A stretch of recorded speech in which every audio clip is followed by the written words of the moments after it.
Bien, este es un tema importante porque nosotros estamos al final de los tiempos, la Iglesia.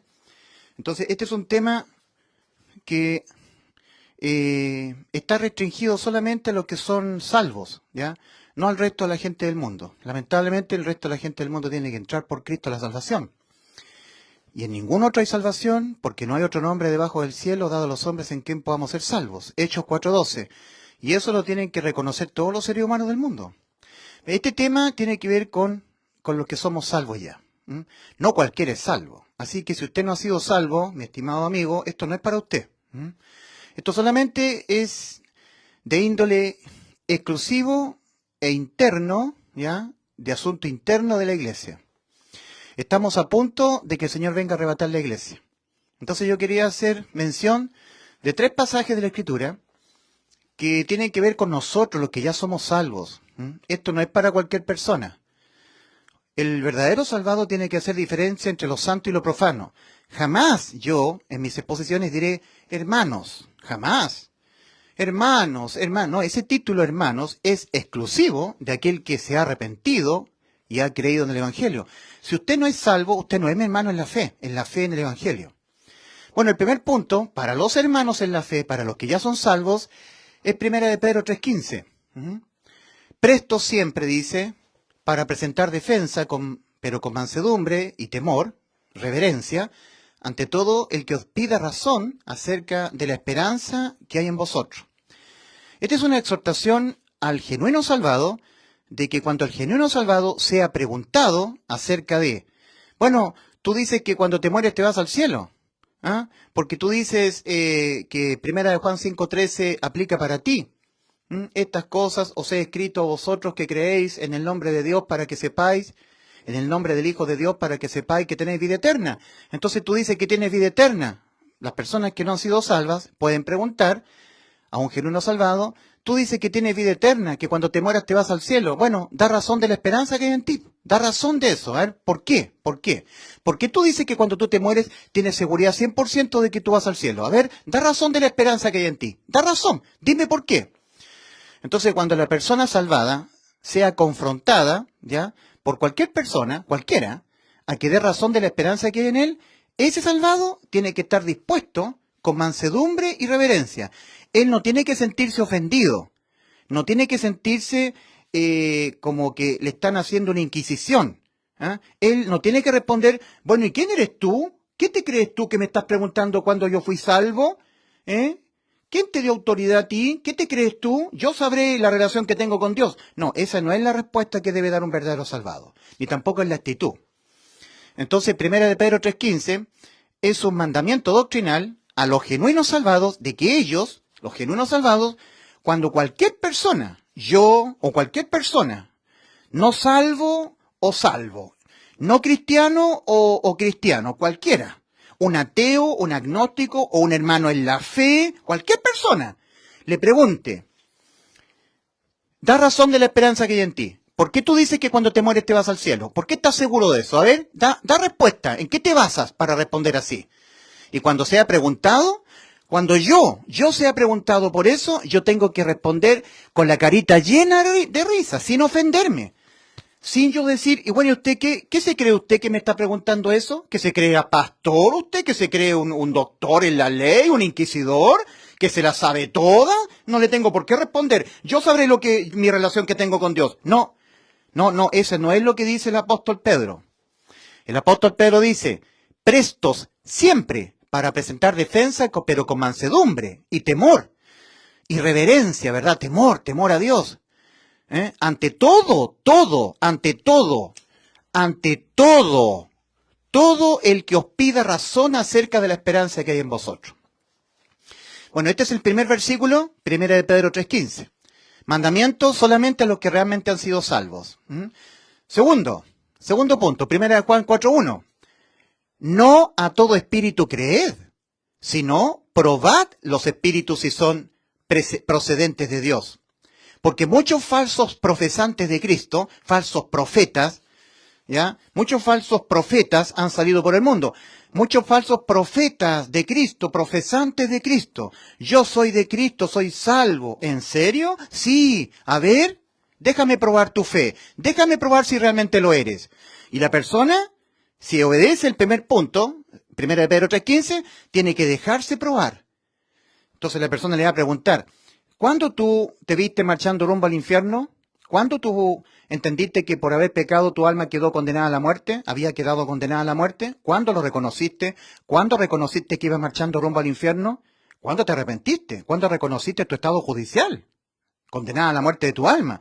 ¿Cuándo lo entendiste y cuándo lo reconociste? ¿Quién te predicó? ¿A quién leíste tú? ¿Quién fue la persona que te predicó acerca del arrepentimiento para salvación, acerca del Evangelio? ¿Qué pasajes de la Biblia te ayudaron a entender en la situación en la que tú estabas ante Dios? ¿Qué fue lo que tú leíste que a ti te hizo entender lo que Cristo hizo por ti en la cruz, que te dio la salvación? Dime, dame razón. Yo te quiero probar si realmente el espíritu que hay en ti es un espíritu nacido de nuevo o es un espíritu que no es de Dios. Eso está diciendo 1 Juan 4:1. No a todo espíritu creed, sino probad los espíritus si procedentes de Dios son. Porque muchos falsos profesantes de Cristo, muchos falsos profetas han salido por el mundo y han salido de tu propia casa. Puede ser tu esposa, puede ser tu esposo. Entonces, no corramos el riesgo, los que somos de Cristo, los que somos salvados, de pensar de que mi esposa es salva. Mi esposa comparte la misma fe que tengo yo voy a estar orando por los parientes lejanos, por mi colega de trabajo, por mi vecino, porque mi esposa es de Cristo, mis hijos son de Cristo. ¿Estás seguro? ¿Estás seguro que es así? Ahora, nosotros tenemos una examinación transversal. Transversal la examinación. Yo tengo que examinar los espíritus, tengo que examinar una persona que diga que es salva. Tengo que examinar la fe de mi hijo, la fe de mi esposa. Si yo soy una mujer creyente, la fe de mi esposo. Por más que mi esposo diga que es salvo, por más que lo diga, yo si soy un hombre casado, salvado, y tengo a mi esposa que dice que es salvada, que es hermana mía en la fe, yo tengo que probar su espíritu si es de Dios. Yo tengo que examinarla, a ella, a mis hijos, a mi entorno familiar. Me tengo que asegurar. Así está diciendo el apóstol. La cosa es muy seria. O sea, la examinación es transversal. Yo tengo que examinar a mi hijo me tiene que examinar a mí.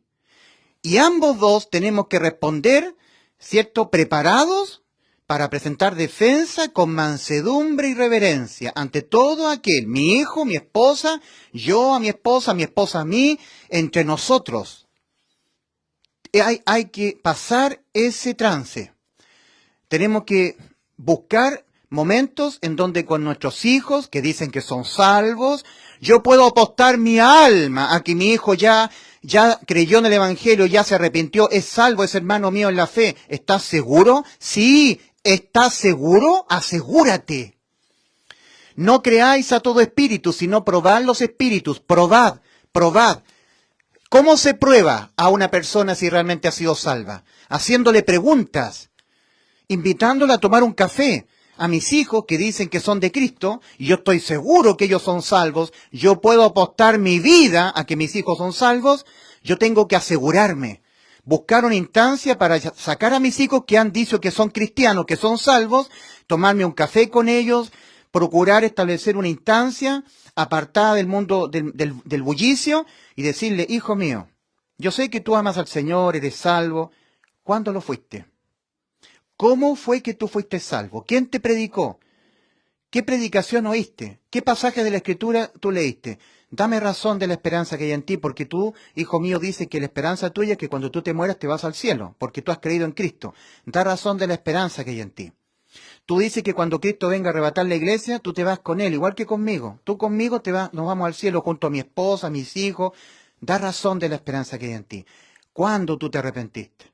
¿Cuándo? ¿Cuándo reconociste, hijo mío, que tu alma había quedado condenada al infierno? ¿Cuándo reconociste eso?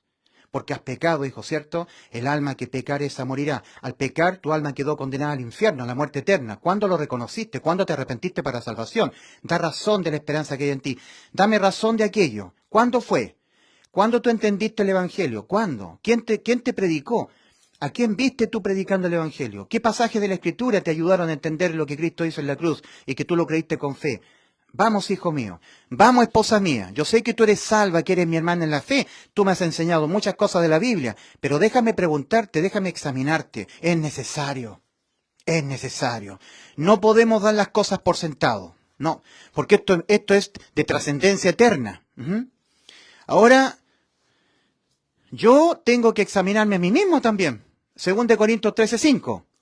Segunda carta a los Corintios, capítulo 13, versículo 5. Mandamiento del Espíritu Santo a través del apóstol Pablo. Mandamiento apostólico.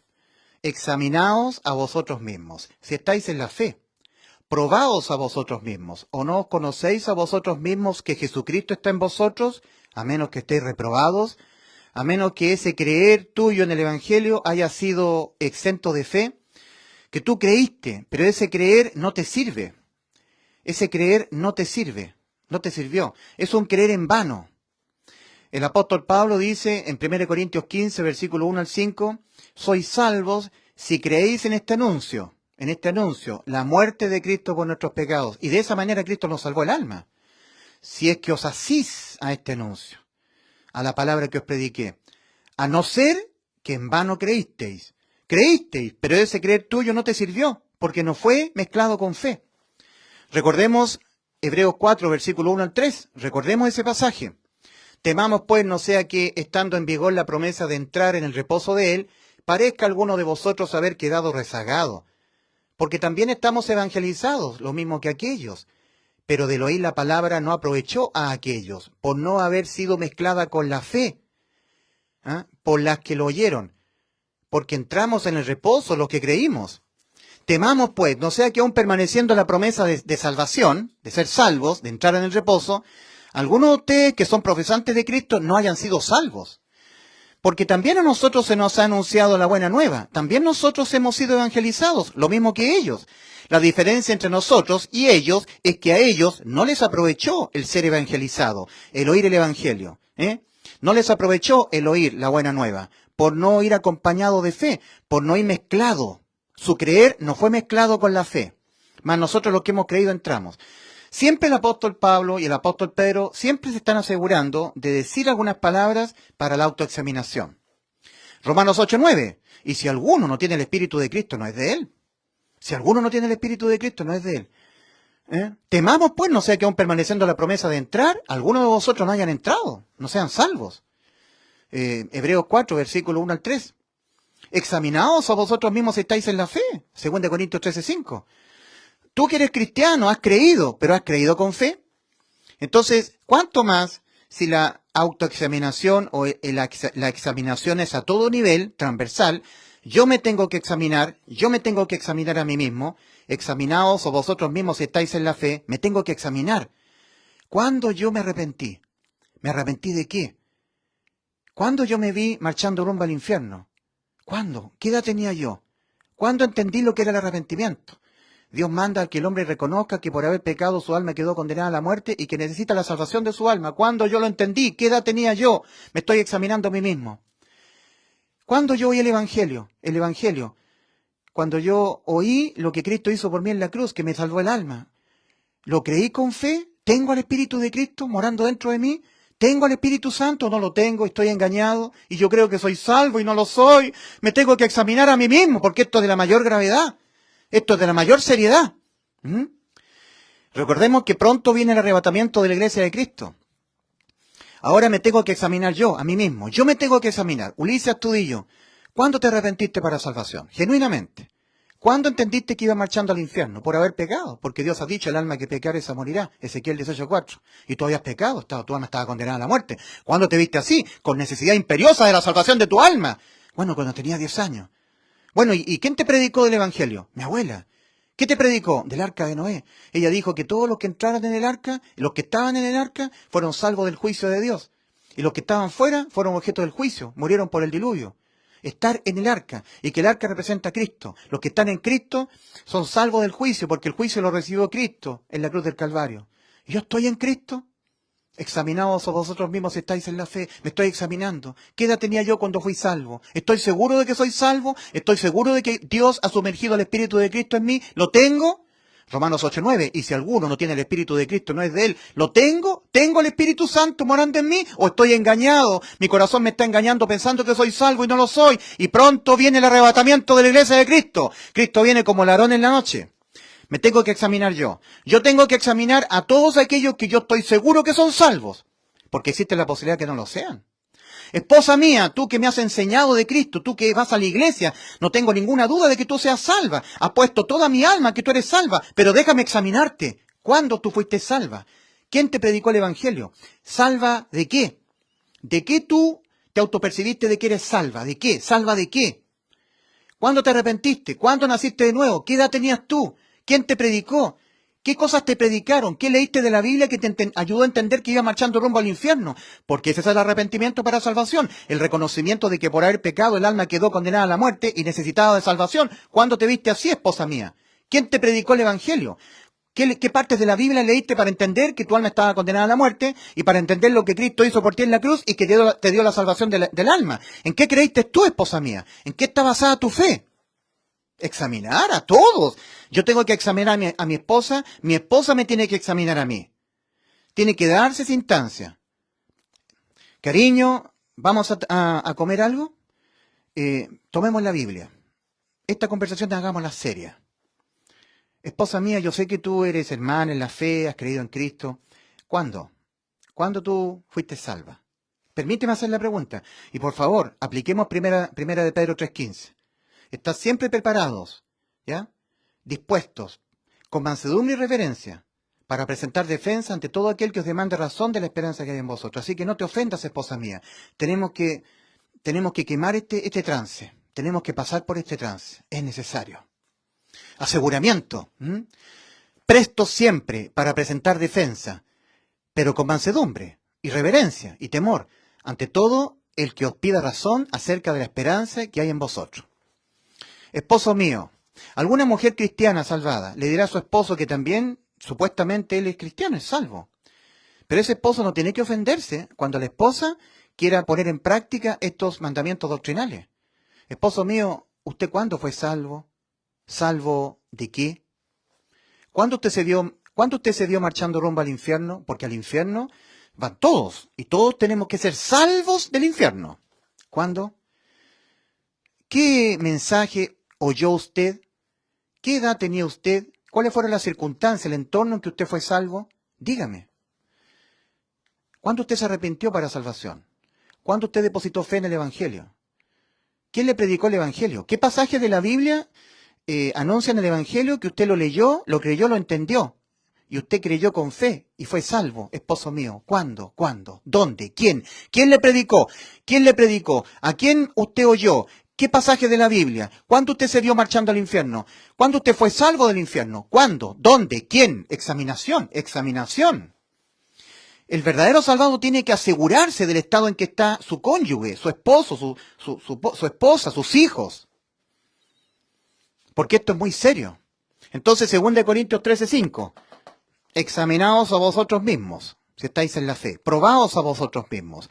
¿O no os conocéis a vosotros mismos que Jesucristo está en vosotros, a menos que estéis reprobados, a menos que ese creer en el Evangelio haya sido exento de fe reprobada, y por lo tanto Dios no sumergió a Cristo en ti, no lo tienes, y tú crees que sí, pero la verdad es que no? Examinación a sí mismo. Cuando me examinen a mí, yo tengo que estar presto siempre para presentar defensa, pero con mansedumbre. Esposa mía, ¿qué me estás preguntando? ¿Para qué me sacaste a pasear al parque, a tomarnos un café? Es que, esposo mío, quiero preguntarte, ¿cuándo tú fuiste salvo? Ah, qué bueno, esposa mía. Yo voy a responder todas las preguntas que tú me hagas con mansedumbre. Me siento halagado de que tú me estés examinando a mí. Es un deber. Gracias por hacer eso, esposa mía. Mira, yo cuando tenía 10 años, escuchando a mis abuelos, Teresa y Raúl, hablándome del arca de Noé, hablaron acerca del diluvio, que Dios se había enojado con toda la humanidad y que había decidido exterminar a toda la humanidad, raerlo de la faz de la tierra, mandando un diluvio. Bueno, y estaba un arca que Dios mandó construirle a Noé, para que todos los que entraran en el arca por la puerta, el arca tenía una sola puerta, los que entraran por la puerta del arca eran salvos del diluvio. Y los que no entraban por la puerta, que era la única puerta que tenía el arca, fueron totalmente exterminados por la ira de Dios. Entonces, que todo el azote del juicio de Dios, todas las olas, los truenos, los embates de las tempestades, ese cataclismo lo soportó el arca. Y que en la cruz, Cristo soportó la ira de Dios. Y los que están dentro de Cristo, están en Cristo, los que pertenecen a su cuerpo, son salvos de la ira de Dios. Y entonces hoy un día, escuchando a mi abuela, esposa mía, mi abuela me dijo, nietecito, si tú no crees en Cristo, vas marchando al infierno, te vas al infierno. Y ahí desperté a una realidad que nunca la había reconocido, que en efecto yo en ese momento si moría me iba al infierno. Ahí yo me arrepentí, reconocí el estado judicial de condena que había sobre mí. Y entendí que la salvación es el arca en el tiempo prediluviano y hoy es Cristo. Que los que están en Cristo son exentos de toda condena. Que la condena por nuestros pecados la pagó Cristo. Él la soportó en la cruz. Él experimentó el desamparo eterno para que nuestras almas no fueran desamparadas eternamente. Eso es muerte para el alma, lo entendí. Y lo creí con todo mi corazón. Esa misma noche, a las 10 de la noche más o menos, esposa mía, conforme a lo que mi madre me había dicho, que yo hiciera una conversación con Dios, yo en la cama hablé con Dios y le dije, mi Dios, yo sé que voy marchando al infierno voy, Señor, pero no quiero ir al infierno, Señor, no quiero ir al infierno y me lo merezco porque he pecado contra usted. Y lo más terrible es que seguiré pecando hasta que me muera, no podré jamás evitar pecar todo el tiempo que viva en este mundo, Señor, lo reconozco.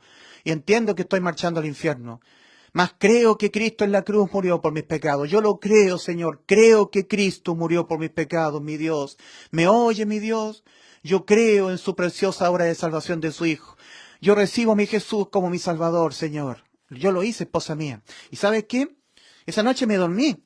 Al otro día, esposa mía, tenía que ir al colegio. Y me sentía livianito. Algo había ocurrido en mí que no había ocurrido nunca. Hubo un cambio. Desperté a una realidad espiritual. Empecé a entender cosas que antes no entendía. ¿Sabes, esposa mía? En ese momento no lo entendí, pero ahora entiendo que había nacido de nuevo. Dios me había hecho nacer mi espíritu de nuevo. Estaba muerto. Y Dios puso su Santo Espíritu en mí. Por eso vi una tremenda diferencia entre lo que yo pensaba, lo que yo sentía respecto a todos mis compañeros de curso. ¿Y por qué fui tan objeto de tanta antagonismo, tanta represión? ¿Por qué todos se burlaban de mí? Y yo empecé a hablar de Cristo. Y todos se oponían a mí y se burlaban de mí, me aislaban del grupo porque yo hablaba de Cristo. Ahí entendí que yo había pasado de muerte a vida, esposa mía.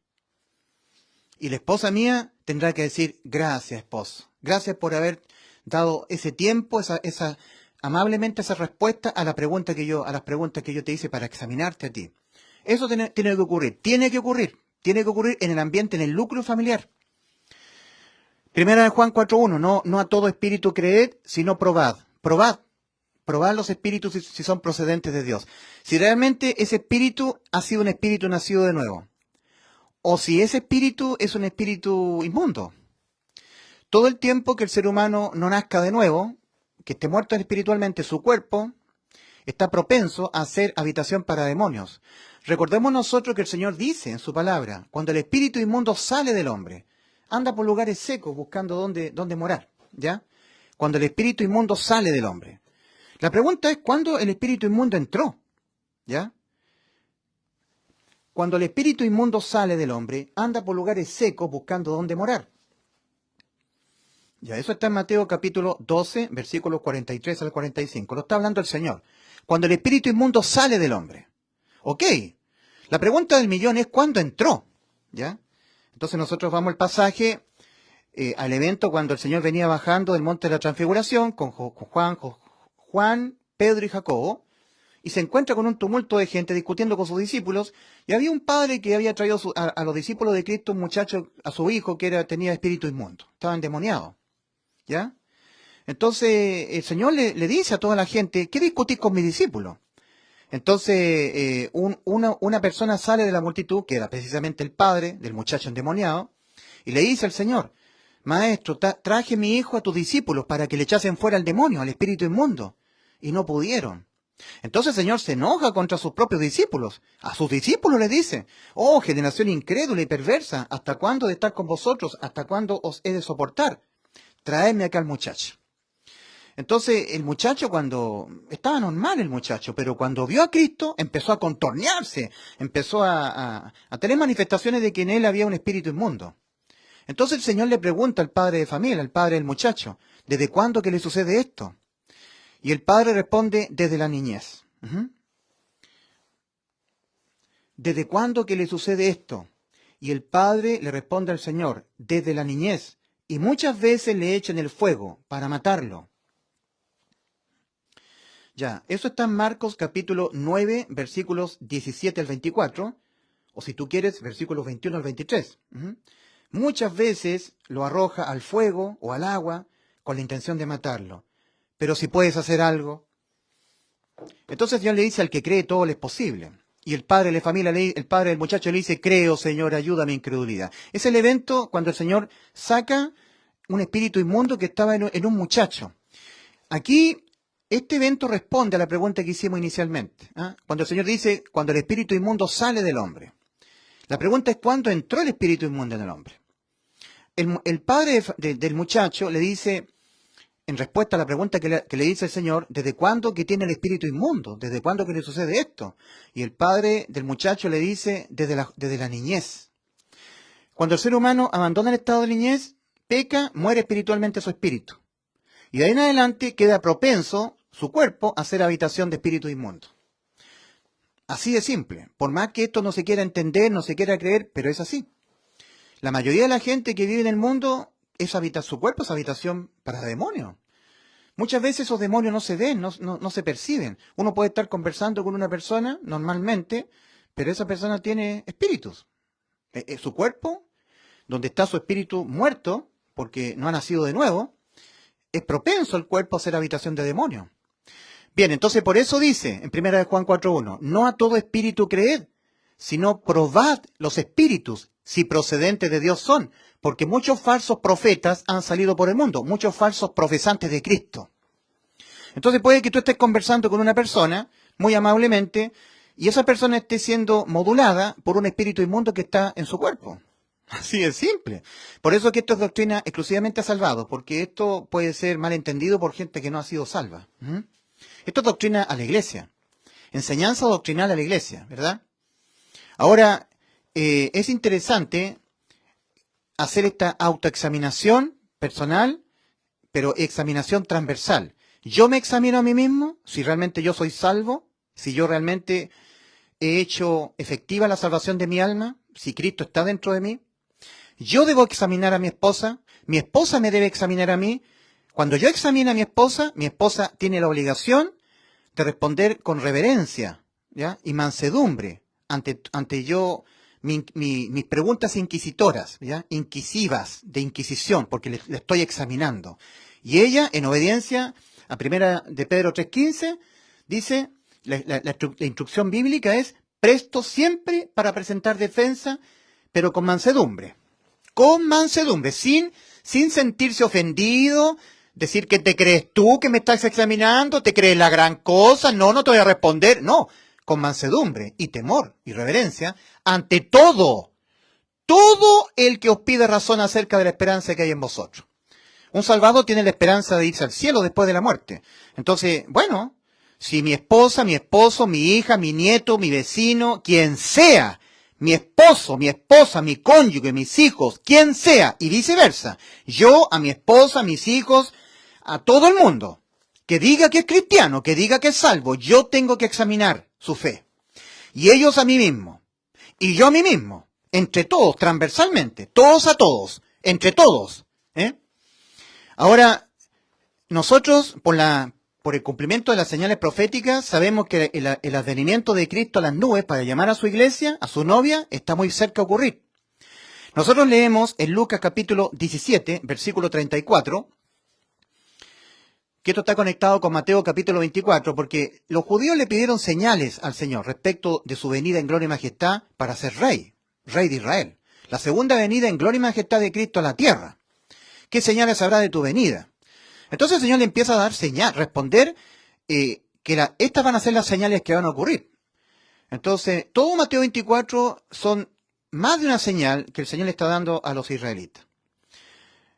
Una de las señales, porque hay varias, ¿cierto? Cuando veáis en el lugar santo la abominación desoladora de que habló el profeta Daniel, el que le entienda, los que estén en Judea huyan a los montes, habrá guerras y rumores de guerra, pestes en diferentes lugares, son señales que los judíos cuando estén atravesando el periodo de los 7 años de tribulación las van a ver cumplidas. Y cuando ellos vean esas señales que Dios les dio, entiendan que la venida de Cristo a la tierra en gloria y majestad está a las puertas, ¿ya?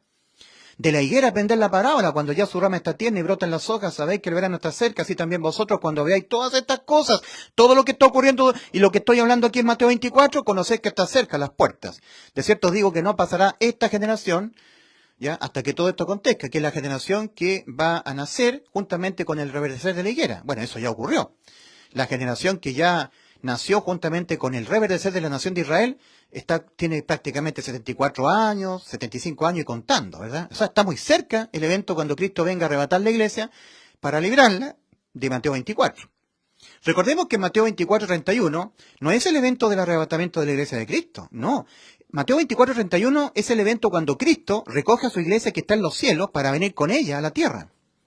Y mandará a sus ángeles, con gran voz de trompeta, a reunir a sus escogidos, desde los 4 ángulos, ¿cierto? Los 4 vientos. Desde un extremo del cielo hasta el otro extremo del cielo. Eso no es el arrebatamiento. No. ¿Mm? El arrebatamiento es el Señor mismo. Primera de Tesalonicenses 4:16 en adelante. Porque el Señor mismo, con voz de mando, con voz de arcángel y trompeta de Dios, descenderá de los cielos y los muertos en Cristo resucitarán primero. Luego nosotros los que hayamos quedado. Es el Señor mismo. Cuando venga a buscar la iglesia será el Señor mismo. Cuando la iglesia sea arrebatada y esté en los cielos, ya no será el Señor mismo el que mandará a buscar su iglesia. Mandará a sus ángeles con gran voz de trompeta. Hay que marcar la diferencia. O sea que Mateo 24 no tiene nada que ver con la iglesia en la tierra. Mateo 24 tiene que ver con la tribulación de 7 años que va a experimentar la nación de Israel y todo el mundo, ¿verdad? Ahora, en las señales que el Señor le está dando, dice, por ejemplo, en Lucas capítulo 17, versículo 34. Poner atención a esta señal. Los israelitas van a ver el evento del arrebatamiento. Ellos, los israelitas, no serán parte, porque no son la iglesia, pero verán que uno será tomado y el otro será dejado. Lo verán como una señal. El mundo judío, los israelitas, sí miran a la iglesia, miran la cristiandad. Entonces, dice el Señor en Lucas capítulo 17, versículo 34, digo vosotros, en esa noche estarán 2 sobre un lecho. El uno será tomado y el otro será dejado. Sobre un lecho. El original dice, sobre un solo lecho. Digo a vosotros, en esta noche, estarán 2 sobre un solo lecho. El uno será tomado y el otro será dejado. Esa es una señal. Se está hablando de un matrimonio cristiano. Los dos son cristianos. Están en un solo lecho durmiendo, propio de un matrimonio. El esposo y la esposa, durmiendo juntos. Y Cristo viene como ladrón en la noche a arrebatar a su novia, a llevarla al cielo. Pero uno es tomado y el otro queda. ¿Te das cuenta la importancia de que tú examines a tu esposa? Y si tú eres un hombre salvado, y tú piensas que tu mujer también es como tú salvado, hombre salvado, varón del Señor, examina a tu esposa, examínala. Date el tiempo. Yo sé que es algo tedioso, es algo que no agrada, porque pasar un trance es como incómodo, pero hay que hacerlo. Hay que darse ese trabajo. Recordemos que en Mateo capítulo 25, versículo 6, dice el Señor, y a medianoche un clamor se hizo, ya viene el novio, salid a su encuentro. La parábola de las 10 vírgenes. Recordemos Lucas 17, versículo 34. Digo a vosotros, en esa noche estarán 2 sobre un solo lecho, el uno será tomado y el otro será dejado. Lucas 17, 34. Y a medianoche, está nombrando la noche. Mateo capítulo 25, versículo 6. Y a medianoche un clamor se hizo, ya viene el novio, salid a su encuentro, arrebatamiento de la iglesia de Cristo. Y resulta que el Señor está diciendo, y se va a cumplir, mi querido amigo, se va a cumplir, mi querido hermano en la fe. Si tú realmente eres salvo, entonces eres hermano mío en la fe, si no, no. Se va a cumplir. Cristo lo está diciendo como una señal que se ha de cumplir a los judíos, a los israelitas. Lucas 17, versículo 34. Digo a vosotros, israelitas, a vosotros que me estáis pidiendo señal, ustedes van a ver este evento. En esa noche estarán 2 sobre un solo lecho, un matrimonio cristiano. El uno será tomado y el otro será dejado. Va a ocurrir. Si lo está diciendo el Señor, va a ocurrir. Hay que entender que todo el capítulo 24 de Mateo son señales que el Señor le está dando al pueblo de Israel. al final del Mateo 24, casi al final, el Señor dice, entonces, dos estarán en el campo, uno será tomado y el otro dejado. Ustedes, israelitas, que me están pidiendo señales, van a ver este evento del mundo cristiano.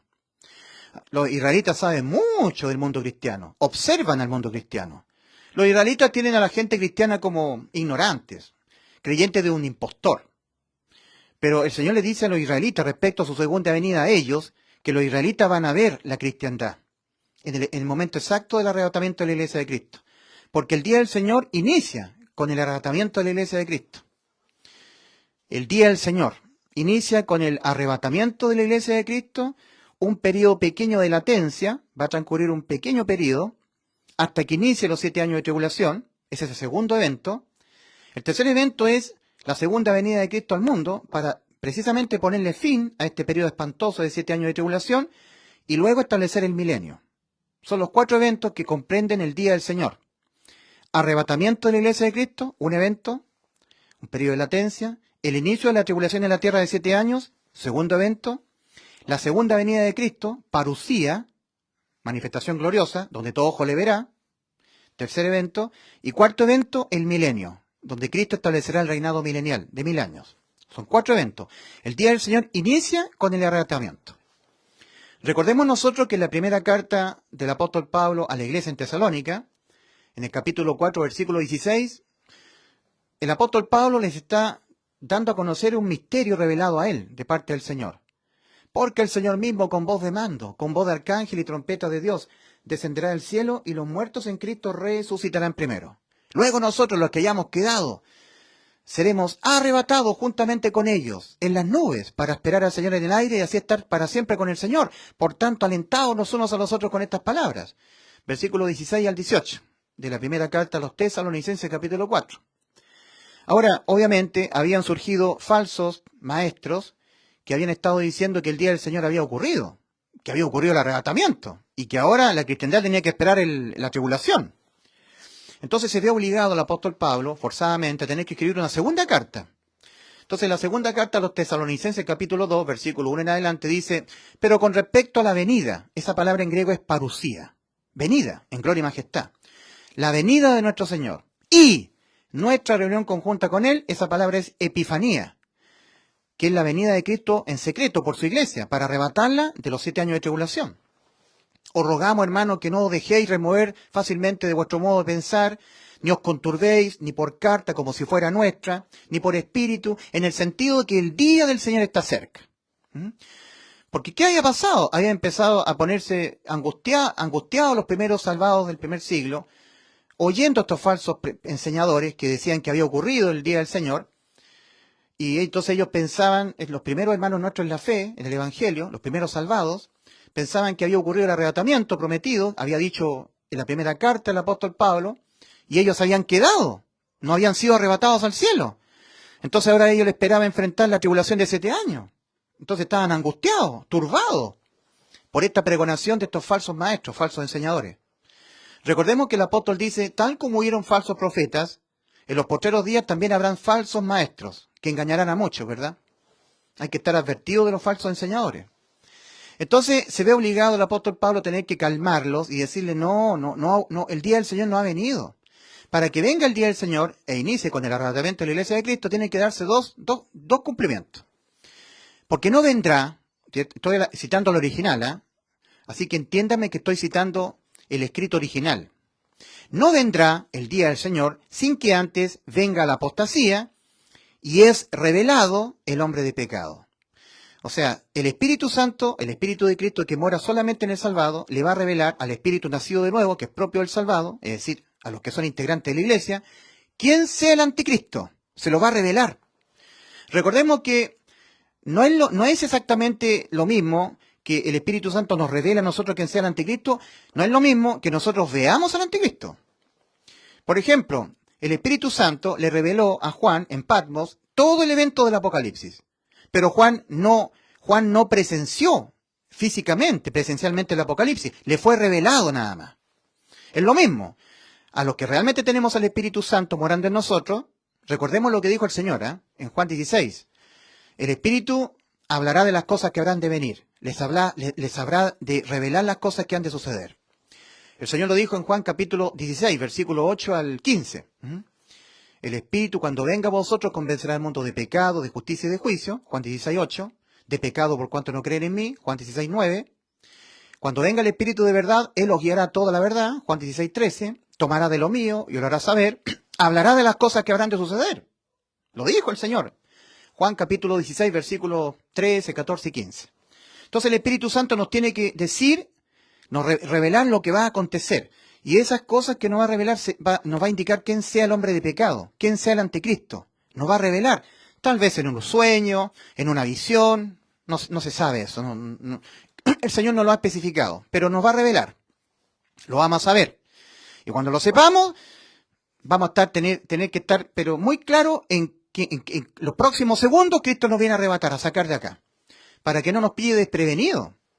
Si el Señor deja señales para que el arrebatamiento a nosotros no nos pille de sorpresa. Para eso son las señales, para eso el Señor dice que tenemos que estar velando. Entonces, en Mateo 25, el Señor establece esta parábola de las 10 vírgenes, que representa al mundo cristiano fervoroso, que ellos saben que el arrebatamiento está cerca de venir y tienen una actitud dinámica. Ellos salen al encuentro del novio. Es como hoy día, cristianos que saben que el arrebatamiento está cerca y lo están esperando, están velando el arrebatamiento, están esperando al novio. Imagínense ustedes lo espeluznante de esta enseñanza. O sea, de los que son cristianos, pero además se entienden salvados y además están ciertos que el arrebatamiento está a punto de cumplirse y lo están esperando al Señor, no todos se van en el arrebatamiento. Eso es lo espeluznante. Eso es lo que dice Mateo 25. Mateo 25 es la continuación de Mateo 24. Porque la palabra entonces une el capítulo 24 con el capítulo 25. Entonces, como les estaba diciendo, el reino de los cielos será semejante a 10 vírgenes. Mundo cristiano, vinculado a Cristo. Todos se dicen que son salvos. 5 vírgenes y 5 vírgenes. Estas son personas salvadas. Estas, cristianos fervorosos, no salvos. No salvos. Que se quedan cuando venga el arrebatamiento. Entonces el reino de los cielos, como le estaba contando, de que uno será tomado, el otro será dejado, y ustedes van a ver estas señales porque ustedes me están pidiendo señales. Ustedes que son israelitas. Ustedes van a atravesar. Ustedes son parte de la angustia de Jacob, de Jeremías 37. Ah, cuán grande es aquel día. Tanto que no hay otro como aquel, tiempo de angustia para Jacob, pero de ella, de la tribulación, será librado Jacob. Entonces, los de Jacob, los israelitas, le están preguntando al Señor, ¿qué señal habrá de tu venida y del fin del siglo? ¿Cuándo sucederán estas cosas? Mateo capítulo 24. Entonces, el Señor le está dando señales a los israelitas de su venida en gloria y majestad con su iglesia a poner fin al periodo de 7 años de tribulación. Porque la iglesia no va a atravesar los 7 años de tribulación, va a ser arrebatada. Primera carta a los Tesalonicenses, capítulo 1, versículo 10. Y esperar de los cielos a Jesús, ¿ya? A quien resucitó de los muertos, a su Hijo, Jesús, quien nos libra de la ira venidera. Ok. Entonces, resulta que el Señor en Mateo 25 dice, entonces el reino de los cielos será semejante a 10 vírgenes. Con eso el Señor está vinculando todo el mundo cristiano fervoroso que está en alerta, ya en espera del arrebatamiento de la iglesia de Cristo. 10 vírgenes. Entonces el reino de los cielos será semejante a 10 vírgenes que saliendo a recibir al novio. Esa expresión, saliendo a recibir, tiene que ver con una actitud dinámica. El resto del mundo cristiano no, porque hay muchos cristianos que no creen en el arrebatamiento, no son salvos, ¿verdad? Pero son cristianos, asisten a sus cultos cristianos evangélicos o católicos. Los católicos no creen en el arrebatamiento, son cristianos. Ahora, de lo que entienden que es cierto, que es correcto, que es bíblico, el evento del arrebatamiento, que se creen cristianos ellos, que se creen salvos, no todos ellos se van en el arrebatamiento. Eso es lo que está enseñando el Señor en Mateo 25. Y se lo está dando como señal a los judíos, a los israelitas que piden señales. Porque los judíos piden señales y los griegos buscan sabiduría, pero nosotros predicamos a Cristo y a este crucificado. Para los judíos ciertamente tropezadero, más para los gentiles locura. ¿Ya? Primera carta a los Corintios, capítulo 1. Entonces sucede que el Señor está diciendo, el reino entonces como le estaba contando, dándole más señales a ustedes van a ver este evento, Ustedes que son israelitas, que no son la iglesia, van a ver que van a desaparecer un grupo de personas. Y cuando ustedes vean eso, van a entender que mi venida a ustedes solamente tardará 7 años más. Estará cerca. Entonces el reino de los cielos es semejante a 10 vírgenes que saliendo a recibir al novio desposado, tomaron sus lámparas. 5 de ellas eran prudentes y 5 insensatas. Los salvados y los no salvados. Cristianos todos, pero salvados y no salvados. Los que han sido sellados con el Espíritu Santo porque han oído el verdadero evangelio y lo han creído con fe y por lo tanto ha sido sumergido el Espíritu de Cristo. Y los que han oído un evangelio diferente, lo han creído, pero Dios no ha sumergido el Espíritu Santo porque creyeron en un evangelio diferente, o han creído en el verdadero evangelio, pero exento de fe, que es lo mismo. Es otra manera de no creer. Exento del Espíritu, exento de fe. Recordemos que el Señor da 2 requisitos para la salvación del alma, para que el alma quede salvada. 2 requisitos. Marcos capítulo 16, versículos 15 al 16. Y por todo el mundo y predicad el evangelio a toda criatura. El que en él crea, primer requisito, creer.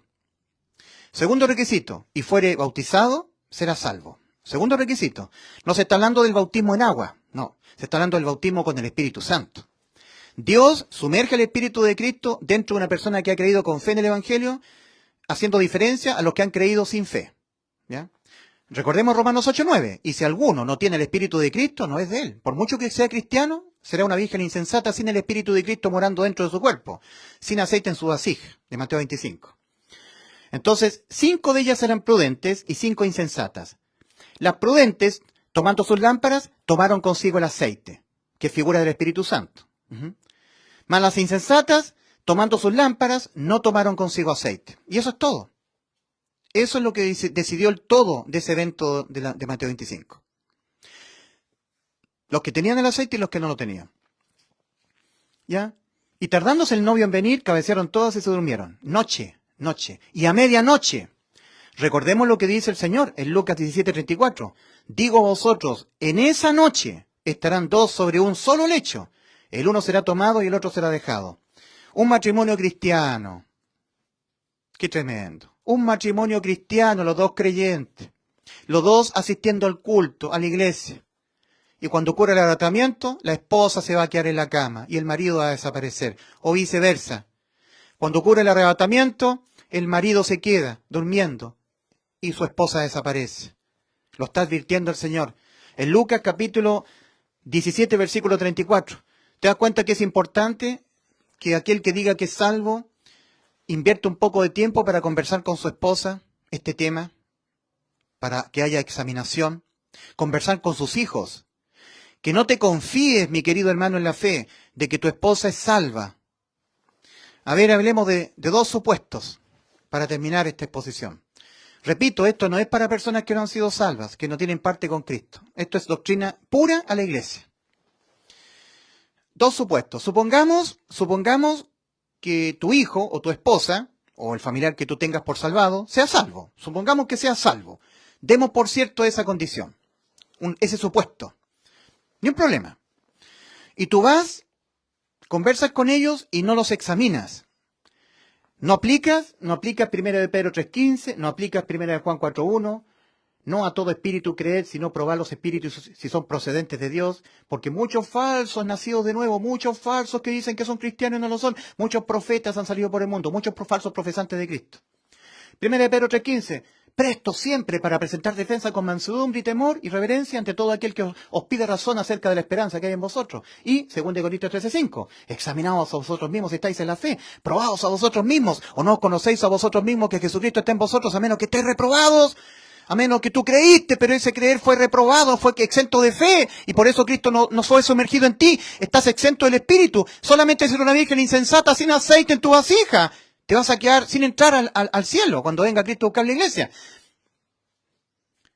Entonces, supongamos que no aplique estos pasajes que son tan importantes aplicarlos con nuestro núcleo familiar.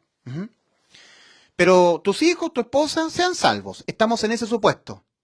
Bueno, si viene Cristo a arrebatar la iglesia, te vas tú y se va tu esposa y se van sus hijos. No sucede nada. No hay ningún problema. No aplicaste la examinación. Tuviste la bendición de que en efecto el supuesto era cierto, se confirmó, tu esposa sí era salva, tus hijos sí eran salvos. O al revés, si eres mujer, Tu esposo si era salvo, tus hijos si eran salvos. No pasó nada. Vamos al segundo supuesto, al supuesto número 2. Estamos suponiendo nada más que tú digas, mi esposa es salva, yo puedo apostar mi vida que son salvos. No me vengas a decir que no. Y mis hijos también, yo los he preguntado y todo. Perfecto. Pero en el supuesto que no lo sean. Es un supuesto nada más que es un supuesto. Y tú supongas que sí, pero en el supuesto de que no. Y tú no examinas ni a tu mujer, ni a tu esposo, si tú eres una mujer cristiana, a tu esposo, ni a tus hijas y a tus hijos, porque tú estás diciendo que son salvos igual que tú, y viene el arrebatamiento, y ese supuesto se cumple. Ellos no fueron salvos, tú creyendo que sí lo fueron, y ellos se quedan a atravesar la tribulación. O si ellos mueren, se van al infierno. ¿Qué conviene más? ¿Qué conviene más? Hacer la examinación, de todas maneras, por si acaso, ¿verdad? Si es que tú, mi querido hermano en la fe, o usted, mi querida hermana en la fe, es salva porque está en la fe en Cristo, ¿verdad? En el Evangelio. Doctrina para la iglesia, estando a punto de suceder el evento del arrebatamiento de la iglesia de Cristo. Recordemos, 2 de Pedro capítulo 3, versículos 8, 9 y 10. Mas, oh amados, no ignoréis esto, que para con el Señor un día es como 1000 años, y 1000 años como un día. El Señor no retarda su promesa, como algunos tienen por tardanza, sino que es paciente para con nosotros, no queriendo que ninguno perezca, sino que todos procedan al arrepentimiento. Pero el día del Señor vendrá, como ladrón en la noche. Pero el día del Señor vendrá, como ladrón en la noche. En la noche. En esa noche estarán dos sobre un solo lecho. El uno será tomado y el otro dejado. Lucas 17:34. Y a medianoche un clamor se hizo, ya viene el novio, salir a su encuentro. Mateo 25:6. Y no todos los cristianos fervorosos se van al encuentro con el novio, ocurrido el arrebatamiento. Me da la razón de que es importante la examinación. Si tú eres un hermano mío en la fe, eres un padre de familia, y tú, como decimos en buen chileno, juras de guata, echado en tierra, eres capaz de dar tu vida, porque estás seguro de que tu esposa es salva. Asegúrate. Aplica la examinación. Aplica estos 3 pasajes. 1 de Pedro 3:15, 1 de Juan 4:1 y 2 de Corintios 13:5 para ti mismo. Yo lo he hecho conmigo. Y yo lo cuento porque yo me he tenido que desembarazar trágicamente. Yo he tenido que verme horrorizado. He tenido que sorprenderme horrorizadamente a la realidad de que aquellos que yo pensaba que eran salvados, hermanos míos en la fe, nunca lo fueron. Y ahora yo pude entender, porque los examiné, de que no eran, y estoy orando por ellos. ¿Cuál es la peor desgracia que puede acontecerle a un salvado? Orar por su esposa, por su esposo, para que su esposa, su esposo crezcan espiritualmente. Y nunca orar por salvación, pensando que ellos son salvos. Nunca serán salvos. No les estás predicando el Evangelio porque tú crees que son salvos y ni siquiera estás orando por la salvación de ellos porque tú crees que son salvos. La peor desgracia que le puede ocurrir a un verdadero salvado es pensar que su esposa es salva, que sus hijos son salvos, entonces no oran por la salvación de ellos ni les predican el Evangelio. La peor desgracia que les puede ocurrir. Entonces mejor asegúrate. Solamente es una exhortación. Siempre esto produce enojo dentro del mundo cristiano. ¿Quién se cree este hombre para decir que mi señora no es salva? ¿Quién te crees tú? Nadie. Yo solamente soy un vaso de barro, algo que Dios usa para, a través de su Santo Espíritu, exhortar a la iglesia. Entonces, 1 de Pedro 3:15, 1 de Juan 4:1 y 2 de Corintios 13:5. 1 de Juan 4:1. A los salvados, no a todo espíritu creed, sino probad los espíritus si procedentes de Dios son. Porque muchos falsos hermanos en la fe, muchos falsos profesantes de Cristo, muchos falsos profetas han salido por el mundo, incluso en tu misma casa. Recordemos que el Señor dijo, no penséis que he venido a traer paz, sino espada, para poner en disensión a los de su misma casa. Al final, la falta de fe en el Evangelio, que es otra manera de no creer, impide la salvación del alma y genera bandos dentro de la misma casa. La falta de fe, la inexistencia de fe, divide. 1 Corintios 11. Porque es necesario que entre vosotros haya diferentes bandos para que sean manifiestos los que son aprobados en cuanto a la fe. Fe aprobada. 2 Corintios 13:5, examinaos a vosotros mismos si estáis en la fe, probados a vosotros mismos o no os conocéis a vosotros mismos que Jesucristo está en vosotros, a menos que estéis reprobados. ¿Mm? En la segunda carta a los tesalonicenses, el apóstol Pablo dice, para que seamos librados de hombres malos, porque no es de todo la fe. ¿Puede ser una fe fingida en tu familia? Segunda de Timoteo 1:5. La fe no fingida. Al acordarme, dice el apóstol Pablo respecto de Timoteo, al acordarme de la fe no fingida que hay en ti, la cual habitó primero, en tu abuela Loida y en tu madre Eunice. Y estoy seguro, estoy persuadido que en ti también. O sea, Pablo sabía que la fe de Timoteo no era fingida. ¿Podrá tu esposa tener una fe fingida en el Evangelio y por lo tanto, que es otra manera de no creer, no ser salva? ¿Y tú crees que sí, pero la verdad es que no? ¿Puede ocurrir lo mismo contigo? Examínate si estás en la fe. Porque es la fe el que justifica al injusto. Justificados pues por la fe tenemos paz para con Dios por medio de nuestro Señor Jesucristo. Romanos 5:1. Gálatas 2:16, sabiendo que el hombre no es justificado por las obras de la ley, sino por la fe de Jesucristo, nosotros también hemos creído en Jesucristo para ser justificados por la fe de Cristo, y no por las obras de la ley, por cuanto por las obras de la ley nadie será justificado. Hebreos 11:1, es pues la fe, la certeza de lo que se espera, la convicción de lo que no se ve. El original dice, base segura de lo que se espera, prueba convincente de realidades que no se ven. Versículo 6 de Hebreos 11, sin fe es imposible agradar a Dios. Fe en el Evangelio es lo que permite que Dios sumerja el Espíritu de Cristo en la persona. Así que si tú eres una madre cristiana y tú eres salvada y tú puedes apostar tu vida a que tu esposo también lo es, tus hijos, examínalos. Examínalos. Es un mandamiento apostólico. No te confíes. Si tú eres un esposo, un padre de familia, que tienes a tus hijos, le hablas de Cristo, ellos dicen que son cristianos, que son salvos, y tú puedes apostar tu vida a que ellos son salvos igual que tú, y que nadie venga a decir que no, con humildad te digo, oh esposo, padre de familia, examina a tus hijos, si realmente han sido salvos. Examinándote tú primero, y examina a tu esposa. Y si ellos son salvos, tus hijos, tu esposa, tendrán que cumplir lo que dice 1 Pedro 3:15. Presto siempre para presentar defensa, pero con mansedumbre. A ver, don Ulises, ¿usted cuándo fue salvo? ¿Usted si se muere va al cielo, está seguro? ¿Cuándo usted fue salvo? ¿Cuándo se arrepintió? ¿Y por qué me está diciendo eso a mí? ¿Quién se cree usted? Yo soy salvo de mucho tiempo. No tengo por qué responder esas preguntas inquisidoras de usted. ¿Quién se cree usted? No, eso no es la actitud. No se tiene que ofender, Ulises Astudillo.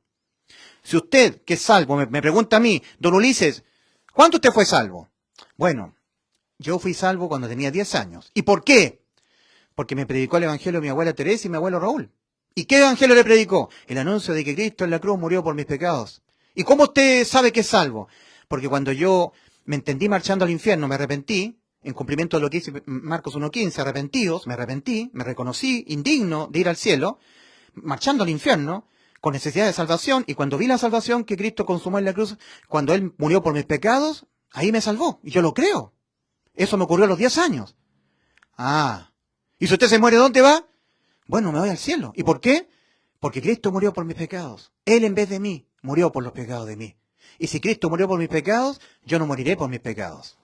Ah, hay una buena defensa de la esperanza que hay en usted, don Ulises. Sí, y le quiero agradecer mucho que me haya preguntado cuándo fui salvo, por qué fui salvo, qué versículos de la Biblia yo leí para entender que había sido salvo por Cristo, cuando yo me arrepentí. Le agradezco mucho. Con mansedumbre y reverencia le respondo lo que usted me pregunta a mí. Si cuándo fui salvo, por qué, cuándo, dónde, cómo, todas las preguntas que usted me quiera hacer, toda la inquisición que me quiera hacer. Muchas gracias. Con la carita llena de risa. Esto no tiene que ser objeto de entenderlo como una ofensa, como sentirse ofendido, que tú me estás haciendo una inquisición a mí, ¿qué te crees tú? No, uno tiene que responder lo que hay en su fe, dar prueba de su fe. Que Dios les bendiga. Maranata, Cristo viene muy pronto. Estad preparados, examinaos a vosotros mismos si estáis en la fe, probaos a vosotros mismos, o no os conocéis a vosotros mismos que Jesucristo está en vosotros, a menos que estéis reprobados.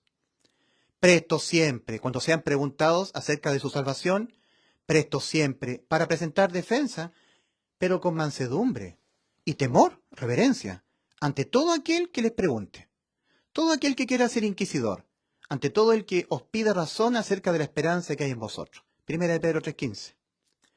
Y no a todo espíritu creed, sino probad primero, probad los espíritus si son procedentes de Dios, porque muchos falsos salvados hay en el mundo. Muchos falsos profetas han salido por el mundo. Así que, 1 Juan 4:1.